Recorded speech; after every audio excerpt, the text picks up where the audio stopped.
আমার ভাইজান বিশ্বনবী রাহমাতুল লিল আলামিন বলেন, দুনিয়ার মানুষ তোমার জবানকে যদি তুমি হেফাজত করতে পারো, দুনিয়ার হাজার রকম গুনাহ থেকে তুমি বিরত থাকতে পারবা।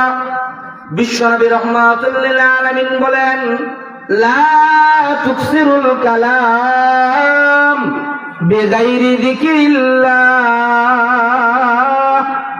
দুনিয়ার মানুষ তুমি তোমার জবান দিয়ে এমন কোন কথা বলিও না যেই কথাটা রবের জিকির থেকে বিরত হয়ে যায়। জবান দিয়ে এমন কোন কথাই বলিও না যেই কথাটা রবের জিকিরের বিরুদ্ধে চলে যায়। বিশ্বনবী রাহমাতুল লিল আলামিন বলেন, কোন মানুষ যদি জবানকে হেফাজত করতে পারে, হাজার রকমের গুনাহ থেকে সে বিরত থাকতে পারে। একদিনের ঘটনা, বিশ্বনবী রাহমাতুল লিল আলামিন আম্মা জান আয়েশা সিদ্দিকা রাদিয়াল্লাহু তাআলা আনহাকে বলেন, ও আয়েশা, আমি যখন রাত্রে ঘুমাইলাম, ঘুমের মধ্যে স্বপ্নে দেখি সাইয়্যিদানা হযরত জিবরাইল আলাইহিস সালাতু ওয়াস সালাম আমাকে নিয়ে জান্নাত জাহান্নাম ভ্রমণ করাইলেন। জান্নাত যখন ভ্রমণ করাইলেন, জান্নাত ভ্রমণ করানোর পরে বিশ্বনবী রাহমাতুল লিল আলামিনকে জিবরাইল বলেন, ইয়া রাসূলুল্লাহ, জান্নাতের হাজার রকমের নাজ নেয়ামত আপনি দেখেছেন, এখন চলেন আপনাকে জাহান্নামের কিনারা থেকে একটু দেখাইয়া নিয়ে আসি। বিশ্বনবী রাহমাতুল লিল আলামিনকে নিয়ে যখন জিবরাইল আলাইহিস সালাতু ওয়াস সালাম জাহান্নামের কোনায় দিয়ে রওনা হয়ে গেলেন, বিশ্বনবী রাহমাতুল লিল আলামিন একজন সুদর্শন পুরুষকে দেখলেন। এত সুন্দর পুরুষ বিশ্বনবী রাহমাতুল লিল আলামিন বলেন, আমি জমিনে কোনোদিন দেখি নাই। আমি জিবরাইলকে প্রশ্ন করলাম, জিবরাইল, এই সুদর্শন পুরুষ কি আমার উম্মতের মধ্যে কেউ হবে কিনা? জিবরাইল আলাইহিস সালাতু ওয়াস সালাম বলেন, ইয়া রাসূলুল্লাহ, এখনই কোনো সিদ্ধান্ত নিয়েন না, আপনি সামনে যান, তার চেহারার দিকে ভালো করে তাকাইয়া দেখেন। বিশ্বনবী রাহমাতুল লিল আলামিন সামনে যখন আগাইলেন, বিশ্বনবী রাহমাতুল লিল আলামিন বলেন, আমি দেখি সুন্দর একটা চেহারা, লম্বা একটা সুদর্শন পুরুষ দাঁড়াইয়া রয়েছে, কিন্তু মানুষের জিহ্বা হয় একটা, তার দুইটা জিহ্বা দুই দিকে ঝুইলা রয়েছে কুকুরের জিহ্বার মতন। শুধু কুকুরের জিহ্বার মতন ঝুইলা রয়েছে এমনই নয়।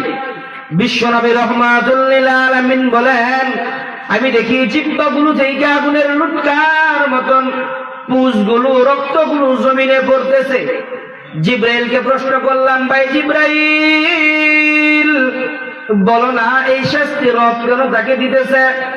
বিশ্বনবী রাহমাতুল লিল আলামিনের কথার জবাবে সাইয়্যিদানা হযরত জিবরাইল আলাইহিস সালাতু ওয়াস সালাম এই কথা বলেন, ইয়া রাসূলুল্লাহ,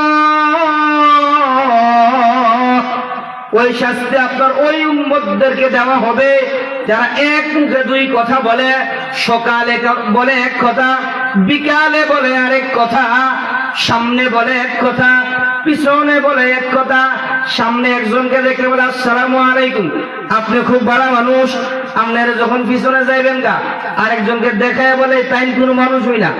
এমন মানুষ আসেনি আমাদের সমাজে? জোরে বলুন না, আসেনি সমাজে?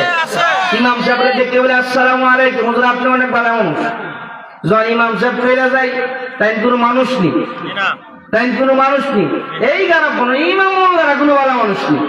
এক মুখে দুই কথা যারা বলে, বিশ্বনবী রাহমাতুল লিল আলামিন বলেন, হাসরের ময়দানে তাদের বিচার কেমন হবে? বিশ্বনবী রাহমাতুল লিল আলামিন বলেন, কুকুরের জিহ্বার মতন দুইটা জিহ্বা হবে তাদের, দুইটা জিহ্বা থেকে আগুনের মতন, জিহ্বাটা আগুনে পুরা সারকার হয়ে যাবে, জিহ্বা থেকে রক্ত পুষগুলো জমিনে পড়তে থাকবে। বিশ্বনবী রাহমাতুল লিল আলামিনকে নিয়ে যখন সাইয়্যিদুনা জিবরাইল আলাইহিস সালাতু ওয়াস সালাম আর সামনে আগাইলেন, বিশ্বনবী রাহমাতুল লিল আলামিন বলেন, জিবরাইল, আরেকজন পুরুষকে দেখা যাইতেছে অনেক সুন্দর, এত সুন্দর মানুষ কি আমার উম্মতের মধ্যে হইবনি? জিবরাইল আলাইহিস সালাতু ওয়াস সালাম বলেন, ইয়া রাসূলুল্লাহ, আপনি আরো সামনে আগান, তার চেহারার দিকে ভালো করে তাকাইয়া দেখেন। আপনি চান কি আপনার উম্মত গুলো এমন হোক? বিশ্বনবী রাহমাতুল লিল আলামিন বলেন, আমি দেখি তার হাতের নখগুলো লম্বা হয়ে আছে, এক একটা নখ আগুন দিয়ে পুইরা তামা আকাশের মতন করে ফেলেছে। বিশ্বনবী রাহমাতুল লিল আলামিন বলেন, আমি দেখি তার গালের গোশতগুলা তার দুই হাতের আঙ্গুলি ধারা খসাইয়া খসাইয়া খামসাইয়া নিচে ফলাইতেছে।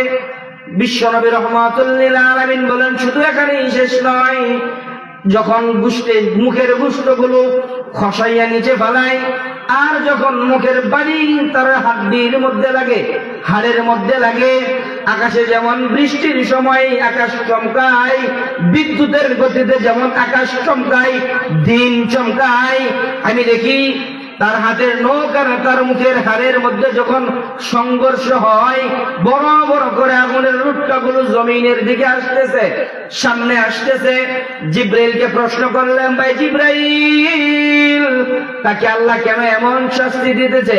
বিশ্বনবী রাহমাতুল লিল আলামিনের কথার জবাবে সাইয়্যিদানা জিব্রাইল আলাইহিস সালাতু ওয়াস সালাম এই কথা বলেন, ইয়া রাসূলুল্লাহ, আল্লাহ রাব্বুল আলামিন আপনার ওই উম্মতদেরকে এমন শাস্তি দিবে যারা নাকি মানুষের গীবত করত, সামনে বসে কিছু কইতো না, লোকটা উঠে গেলে ওই মানুষের কইতো এই নিমন করছে, এই নামাজ পড়ছে না, ট্রেন করছে, ট্রেন করছে।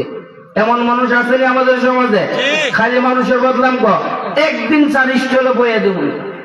শাসটল তো গ্রামের একটা সংসদ, শহরে শাসটল বসার জায়গা নাই। তো শহরে যান, শাসটল বসার জায়গা নাই, এক কাপ চা খাবেন দাঁড়া গায়ে বলতে হবে। গ্রামের শাসটলে বৈশা একটা চা খাইবো 1 ঘন্টা সময় নিয়ে, আর 1 ঘন্টা চুপ থাকতো না। কি করবো? এই যে এই এলাকার কে ঠিক করছে না করছে সব দোষ, তাহলে বাংলা মানুষ আর সবাই খারাপ। তার বক্তব্যটা এমন বোঝা যায় যে এই গ্রামের মধ্যে সবচেয়ে ভালো মানুষ তিনি, আর সবাই খারাপ। আসেনি এমন মানুষ আপনাদের সমাজে? বিশ্বনবী রাহমাতুল লিল আলামিন বলেন, যারা কি মানুষের গীবত করে হাসরের ময়দানে দেখা যাবে তার নিজের গোশতগুলো, মুখের গোশতগুলো খসাইয়া খসাইয়া নিজের হাত দ্বারা জমিনে ফেলাইবে। বিশ্বনবী রাহমাতুল লিল আলামিন বলেন, 3 নম্বর হাদিসের 3 নম্বর অংশে বলেন,